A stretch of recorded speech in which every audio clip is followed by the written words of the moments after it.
जय श्री हरि। आज बात करेंगे हम लोग के नवरात्रों में या वैसे ही किसी अच्छे पर्व पे अष्टमी हो, नवमी हो या चतुर्दशी हो या कोई अच्छा ऐसा दिन हो जिसमें ज़्यादातर लोग दुर्गा सप्तशती के पाठ घर में करवाते हैं। सप्तशती भी बोलते हैं, चंडी भी बोलते हैं, नवचंडी भी बोलते हैं। तो इसका जो सिद्धांत है, इसका करने का ये तरीका है, वो लोग है ना बिना सिर्फ पंडित जी के ऊपर निर्भर होकर कर देते हैं। और कुछ लोग तो बड़े विधि विधान से इसको पाठ को करते हैं और कुछ लोग विधि विधान से पाठ को नहीं करते, तो उसके जो परिणाम है वो अच्छे नहीं मिलते। तो इसलिए इसका आज हम इसलिए बात करने आए हैं कि जब भी आप इसको करवाएं घर के अंदर, तो इसका जो पहले पाठ से लेके अंत तक इसके बारे में सारी डिटेल लिखिए, उसे आप हिंदी में पढ़ लें पहले, और पढ़ने के बाद ही पंडित जी से बोल के आप उसका अनुष्ठान करवाएं।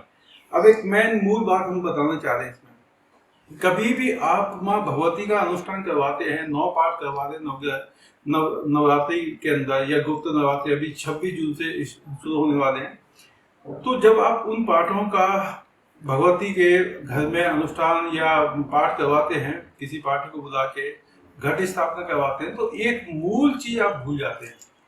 वो ये है कि आप आह्वान करें माँ भगवती का, तो आप जो भी आपकी कुलदेवी है, पहले आप उसे निमंत्रण दे दें कि माँ भगवती आपके, और निमंत्रण देने का बिल्कुल सरल उपाय है कि आप एक पान के ऊपर 5 इलायची रख दीजिए, और भोज पत्र पे अगर आपको निमंत्रण लिखना है तो कुमकुम और चंदन से या हल्दी से मिला के वो निमंत्रण पत्र आप भोज पत्र पे लिख दीजिए, और उसमें 5 बतासे रख दीजिए, 5 इलायची रख दीजिए पान के ऊपर, और माँ भगवती को दक्षिणा समेत कुछ रख के और आप मंदिर में जाके उनको निमंत्रण दे सकते हैं।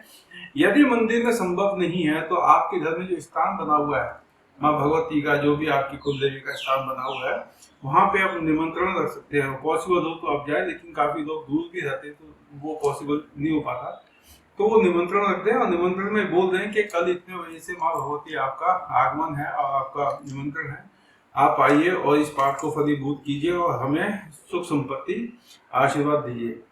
दूसरा, यदि आप पाठ कराते हैं नवचंडी के, तो हवन अवश्य कराएं, क्योंकि हवन कराने से माँ भगवती प्रसन्न होती है। 9 पाठ करने के बाद 10वां एक पाठ का आप हवन कराएं, और वो भी विधि विधान से, जिसमें खीर शहद की आहुति दें और सामग्री अलग से बनाएं, उसकी आहुति अलग दें। उसमें पंचबलि का भी विधान है, पंचबलि भी अवश्य दें। पंचबलि में कोई मांस या मुर्गा बकरे की बलि नहीं, इसमें आप बलि दे सकते हैं खीर की, नारियल की, कद्दू की और नींबू की देना चाहे नींबू की। तो ये 4 बलि, और एक 5वीं बलि है कि आप यदि आप बलि तामसिक देना चाहते हैं तो किसी ना करके एक हल्का सा बूंद अपने ही लहू की आप अर्पित कर सकते हैं कि माँ मेरे पास मेरे अलावा कुछ नहीं है समर्पित करने के लिए। तो ऐसा करके आप माँ भगवती को प्रसन्न कर सकते हैं।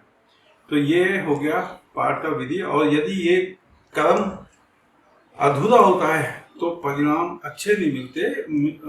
देखने में जो हम लोगों ने जहाँ तक देखे, लोगों ने अगर सप्तचंडी करवाई है या कुछ भी करवाया है, तो कभी किसी का एक्सीडेंट हो गया, कभी किसी का कुछ हो गया, क्योंकि वो पूर्ण रूप से नहीं करवाते। तो यदि आपके को इसके बारे में कुछ और जानकारी चाहिए तो हमारे कमेंट्स बॉक्स में जाके आप कमेंट्स कर सकते हैं। जितना हमसे संभव हो सकेगा आपको पूर्ण सहायता की जाएगी। जय श्री।